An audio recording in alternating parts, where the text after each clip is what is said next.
Maria, obviously you guys have finished a while ago, but what was it like to maybe come back tonight and see all of you guys after? Yeah, I hadn't seen really anybody since the show ended. I'd seen Maria at just a couple events in between. It's weird looking back and talking about the show like it was so long ago, when really it wasn't. The last episode is coming out in a month, so to look back talking about the show like it was years back is a weird feeling, but it's hard to grasp like how far we've come in 4 years. So I'm grateful for the opportunity that we got, and to be able to see everyone again is cool. Yeah, I was looking forward to seeing everybody in the same room again, because I've seen Jake at some events, and I've had David Henry over for dinner with his brother. That was great, and I've seen David Henry at events, and my husband saw David DeLuise at a coffee shop, but to see everybody together again, and I hadn't seen Selena, we texted, but I hadn't seen her, so that was really sweet. Mm-hmm. It's really a bittersweet day. We're celebrating the culmination of what the series has been working towards, who's going to be the family wizard, but we're also facing that, this is our last press junket. Yeah. We love talking to you guys. So, but it's mostly sweet, because the show, having been part of the show, doing the show, what the show means to people, how excited the kids are, it's just wonderful to be part of that. For me, it was a tremendous blessing to be the mom on this show. You've obviously seen them all grow up, and I think the one who's made the most change, obviously, is Jake. What's been your favorite memory watching him grow up on a show? Watching him grow up, just on the outside, it's been astounding, because he's so beautiful, and it happens so fast. And then I notice him maturing. I notice him becoming more self-reliant, more mature. I've seen him process and deal with that teenage stuff that happens. He doesn't know I've noticed all this conflicts in life, and he's handled it so well, and I really admire the young man that he's becoming. And Selena, just lovely and doing so well, and David Henry's such a fine young man, and I'm just very proud of them, not only as performers, because they're so gifted and talented, but also as people. I think they've got great heads on their shoulders, they've got great parents in life, and it was fun to be their TV mom. We're all going to miss each other's company, and we're going to miss being in an environment where it's so interactive with the crew, that even though we're the ones on camera, so many different people play a part to our performance outside of ourselves. It's really, before the cameras start rolling, from walking in, making jokes with everybody, and just being on a lighthearted atmosphere that we were on, it's hard to replicate that. It's really hard to put it into words, but the feeling that you got when you came into work every day, particularly like Thursdays and Fridays when we filmed and with a live audience. And I've been on a couple different sets and experienced several different shows, and nothing was quite like Wizards. Wizards had its own special aura to it that just stepping onto the stage, even though it was freezing, you still felt this like special connection to everybody. People behind the camera, the audience, extras, everyone was really on the same page, even though I guess on every set there is kind of a pecking order, but it didn't feel like that. Like everyone was kind of on equal terms with each other.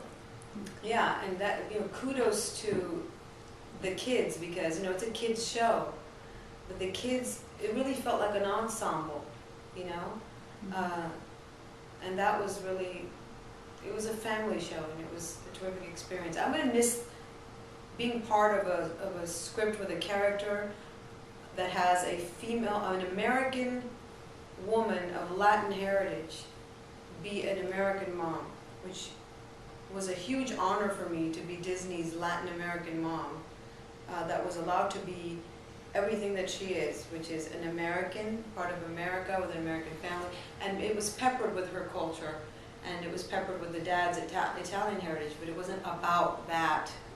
As you know, we don't spend all day talking about our ethnicity. It was so well done, yet we had fun with it, you know? Like when I was trying to teach Alex how to speak Spanish, because I thought she was flunking, because, oh no, I've been a bad Latina mom, but she was just flirting with a boy, and that's why she wasn't paying attention. So things like that, it was great to be part of that. What's your favorite on-set memory from an episode, whether recent or in the beginning?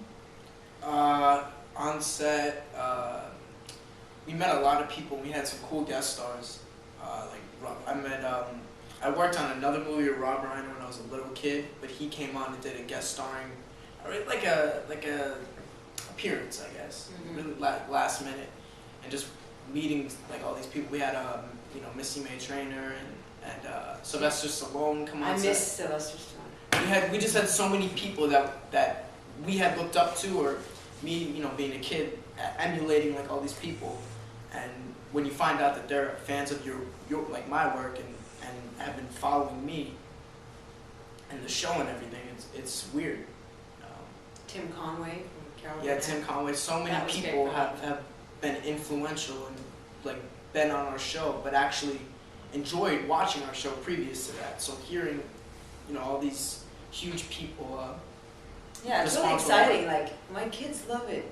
Really? And it's like Larry David. You guys know what it is? It's like my kids, well, not so much now because they're older, but, and I did Curb Your Enthusiasm, and I was like, I said, Larry, do you remember me? I saw him at premiere, and he's like, of course I do, and we love your show. And I was like, oh my God, it's so cool. That, so many people appreciate it. To be a part of something that is so globally appreciated is such an honor, my goodness. It's really nice. That's interesting how like 32 different languages and stuff throughout the world. Have you guys heard yourself in different languages, and what do you think I've about heard myself in or in Spanish, but for different Latin American countries it's different. Like the Mexican Max is different than the Argentinian Max or the Spaniard Max, or than the Portuguese Max. So hearing different actors portray my work, sometimes it's flattering, sometimes it's like, oh man, you didn't do me any justice. Like you made me sound like a girl. Like what were you going for? But at the same time, like no matter how we sound, the fact that we are in different languages and our show is broadcast in that many countries, probably more countries than I can even name, it's a huge honor.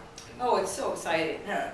I would love to hear it in more languages, like Japanese. We've only really heard Spanish or the main ones. Yeah, I was in an elevator in New York, and this Italian family was in, a little girl goes, la mamma, la mamma. And mother goes, chi mamma, chi mamma? She goes, la mamma de Wizards of Waverly Place. And she's like, ah, la mamma. And it was like, wow, these people are from another country and they know me because of the magic of dubbing. It was so exciting to hear from fans from other countries. I'd love to hear like Chinese or Japanese. That'd be interesting. That'd be very cool. Yeah, I'm sure it is. And you all have done like over 100 episodes, but is there one that's meant the most to you or that sticks out in your mind?